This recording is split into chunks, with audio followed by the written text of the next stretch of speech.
আজকে আপনাদেরকে খুব সুন্দর একটা সবজির গাছ দেখাবো। এই সবজিটা আমরা সবাই চিনি, তবে এটা গাছটা হয়তো অনেকেই আমরা দেখি নাই।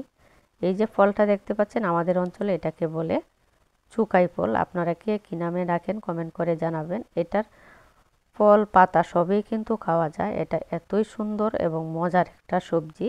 ছোটো মাছ দিয়ে পাতাগুলো রান্না করলে অনেক ভালো লাগে। তারপর ভর্তাও করা যায়, একটু শুকনো মরিচ পেঁয়াজ দিয়ে যখন আপনি এটা সিদ্ধ করে ভর্তাটা করবেন, ভর্তা দিয়ে ভাত খাওয়া যায়। একটু টক টক জাতীয়, খেতে অনেক ভালো লাগে।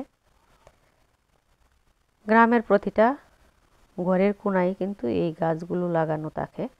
আসলে গ্রামের মানুষ সিজনে সব কিছুই তৈরি করে, কোনো কিছুই আমরা যারা শহরে থাকি আমরা তো না কিনে কোনো কিছুই খেতে পারি না।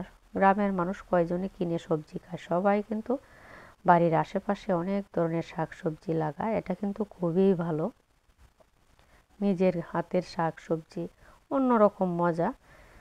এরপর আপনাদেরকে দেখাই, আজকে ফিশারি থেকে অনেক মাছ তোলা হবে। মাছগুলো হয়তো আপনাদেরকে দেখাতে পারবো না, কারণ আমাকে ডাকছে বাড়িতে যাওয়ার জন্য।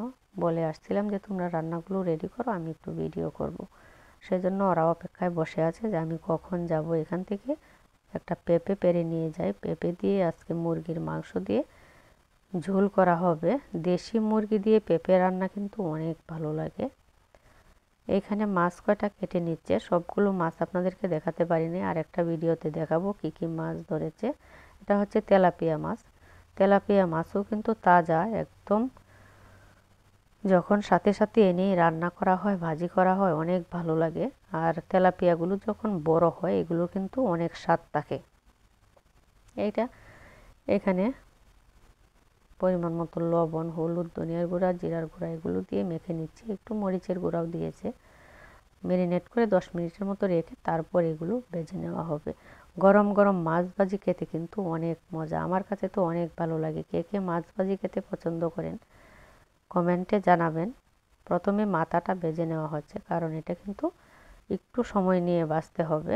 আর তেলাপিয়ার মাছের মাথাও কিন্তু মজা, একদম নরম টাইপের হয়, তো খেতে ভালোই লাগে। আসলে যে কোনো শাক সবজি মাছ মাংস তাজাগুলো অন্যরকম মজা। আর আমরা যে শহরে কিনে খাই এগুলো তো আসলে বরফ দেওয়া থাকে, অনেক সময় আপনার একটু মেডিসিনও হয়তো দেওয়া থাকে যাতে নষ্ট না হয়। সেজন্য এগুলোর স্বাদ আর গ্রামের তাজা মাছ মাংস শাক সবজির স্বাদ তো পার্থক্য অনেক হবে, সেটা আমরা সবাই জানি। এটা খাওয়ার আগ মুহূর্তে ভাজিগুলো করে নেওয়া হচ্ছে। গরম গরম মাছ ভাজি গরম ভাতের সাথে অসাধারণ লাগে খেতে। আমার খুবই পছন্দ মাছ ভাজি। এখন সুন্দর করে একটু ভেজে নেওয়া হচ্ছে। আরেক পাশে মাংসটাও গরম করা হচ্ছে। গরম না, এটা রান্নাই করছে এখন।